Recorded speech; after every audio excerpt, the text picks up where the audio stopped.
Tennessee 51, NC State 10.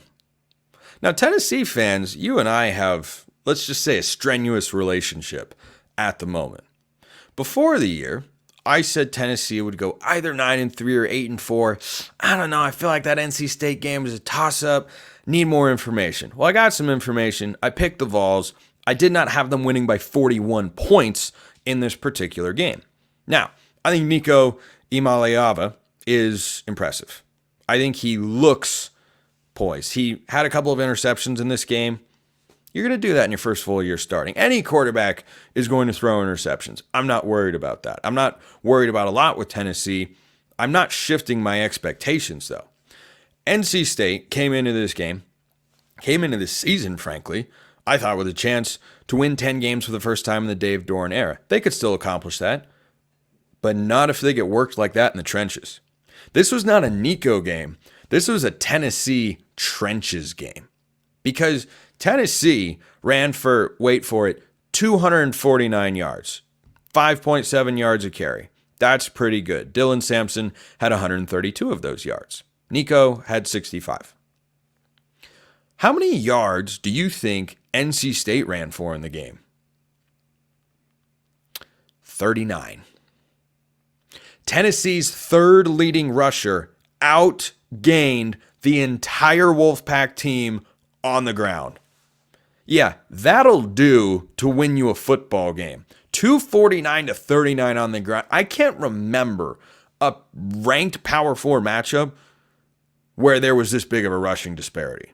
Utter dominance in the trenches on both sides by Tennessee. Now, here's why I haven't changed my expectations for Tennessee, because my record prediction coming into the year is 9-3, and they're sitting at 2-0, and they dominated this game. Yes, they were very impressive. They beat NC State by more than I thought. This was actually a close game at the end of the first half. Don't worry, Tennessee fans, I'm not making the point that you think I'm making. This was a close game, and then Tennessee kind of decided, you know what? Why don't we make this not a close game?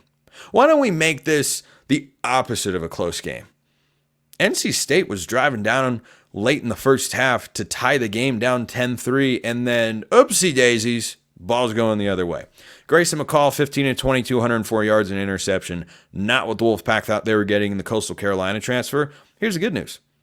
Tennessee has got that SEC physicality, or at least they had it on display on Saturday night in the Dukes Mayo Classic. NC State's going to have greener pastures ahead. Tennessee is going to have the opposite. They're going to have tougher games on the schedule. So I was impressed with what Tennessee did in this football game. Make no mistake about it. They have been lights out through the first two games. I don't think you could have two more impressive scores than 69-3 and 51-10. They have Kent State this week. I bid you good luck and glad tidings to the Golden Flashes. They're going to go into Knoxville and get their brains beat in. Of course, now that I've said that, I'm sure Kent State will push Tennessee. That's just how college football works and such. But here's what I want to ask Vols fans. You had a greater than 200-yard rushing advantage in this game. Nico is proving to be plenty capable. They're not running the offense through him, though. They want to run the ball, and that's what Josh Heupel's done the last couple of years, and they've been very successful doing that. I expect him to continue doing that. Do you think you will outgain Oklahoma by 200 yards on the ground? Do you think that you will outgain Alabama by 200 yards on the ground? Do you think you will outgain Georgia by 200 yards on the ground? Those are the questions that I have for you. That's it. That's the only question I have for Tennessee. Are you going to outgain those teams by 200 yards on the ground? Probably not. So at some point, Nico might need to go for more than just 200 yards and a couple scored. Now, I know he went for over 300 against Chattanooga. That's Chattanooga. At some point, Tennessee is going to face an SEC team that'll match them in the trenches, make it hard, and they'll have to have Nico put on a little bit of a Superman cape. And I wonder what happens when that arrives. But Tennessee looking very impressive through the first couple of weeks. It is early yet. I'm sticking with my 9-3 prediction right now. I feel just fine about it. So, discuss below. Last thing today, they're not the only team that rolled. Did you see what happened in Pullman? I had to issue a public apology on the Locked On College Football Twitter account to Washington State fans because They played Texas Tech, and the Red Raiders were seen in some circles as a potential Big 12 dark horse. Now, they didn't lose a Big 12 football game, so it's not as if they, have literally taken a step back. They just have glaring questions after they walked into the Palouse with aspirations of perhaps winning the football game and were instead summarily blasted into oblivion 37-16. Now, it's no 51-10, of course, but Washington State put up 70 points against Portland State, 37 against Texas Tech. So the Red Raiders did not solve their defensive problems. And then they ran into offensive issues facing a higher quality opponent in the Cougs. It's too early to talk about Washington State and the college football playoff. I'm just saying in the first game, John Mateer was over 300 yards passing. And in the second game, he was just under 200 yards rushing. This is a guy you should know. This is Cam Ward's replacement, and he looks up to the task. He showcased the arm in week 1. He showcased the legs in week 2. Now, does it concern me? They played a Power 4 team and he was 9 of 19 passing for 115 yards, a touchdown, and a pick. Yes, it does. Yes, it does. Because you are not going to be able to run for 200 yards against everybody. That is a Texas Tech problem, and their defensive problems are well documented at this point. And boy, it is not trending the right direction down there in Lubbock. But Washington State's got the Apple Cup this week. And Washington, through the first couple of games, they started a little sluggish against Eastern Michigan, but overall, they look pretty good. They look pretty darn good. And Washington State, through their first couple of games, boy, they look pretty good. And if that game goes in the Cougars' direction, allow me to read you their schedule. After Washington, which is a neutral site game in Seattle, probably be a home game for the Huskies. San Jose State, that'll be a win. At Boise State, that'll be a fantastic football game is what that will be. At Fresno State, that's a tough one. Hawaii at San Diego State, Utah State at New Mexico, at Oregon State hosts Wyoming. Wyoming, by the way, lost to FCS Idaho this week at home.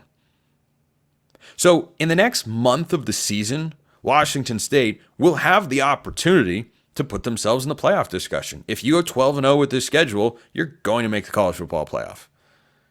Do they go 12-0? Probably not. You have to go at Boise, at Fresno, at Oregon State. That's a tough trio of road games there. That's not an easy break to have that be your road lineup of games. But are they impressive? Did they surprise me? Yeah. Did I think they could win the game? Of course. I just thought Texas Tech would. It's the pick I made. I was wrong. Very, very wrong. I know better than to pick against Washington State. In the non-conference slate at home up in the Palouse, they're 3-0 last 3 years. Wisconsin twice, and now Texas Tech. But here's the important thing for Washington State. Yes, over the course of this season, you want to win as many football games as you can because, well, it's fun to win. And, hey, what if Washington State could get into the playoff? It'd be an at-large berth. But again, if you go 12-0, if you got to win against Texas Tech in dominant fashion and Washington, if you were to win big, I mean, it'd be hard to ignore. That's all I'm saying, it'd be hard to ignore. What did I talk about going into this game for Washington State? Every single game you play this year, if you're Washington State and Oregon State, is a little bit of a trial, a little bit of an audition, a little bit of a reminder to everybody in the realignment space what you're capable of. Well, you just took what is expected to be an average to above average Big 12 team and you ran them out of the building. You think anybody noticed? I noticed. Do you think I'm the only one? I doubt it. You got to keep stacking up wins like that, and that is a great step for Washington State to say, hey, here we are in year one of this de facto relegation in the Mountain West, and we are above that particular level. Now, they have to show that over the next 10 games. They started hot last year. They were 4-0. They were ranked 13th in the country, and then they cratered and they went 1-7 down the stretch. Can't have that happen again. But if they put together a 10-11 win season, all I'll say on the realignment front, it doesn't hurt your chances. Appreciate everyone listening. I will see you next time, and until then, hope you have a wonderful rest of your day.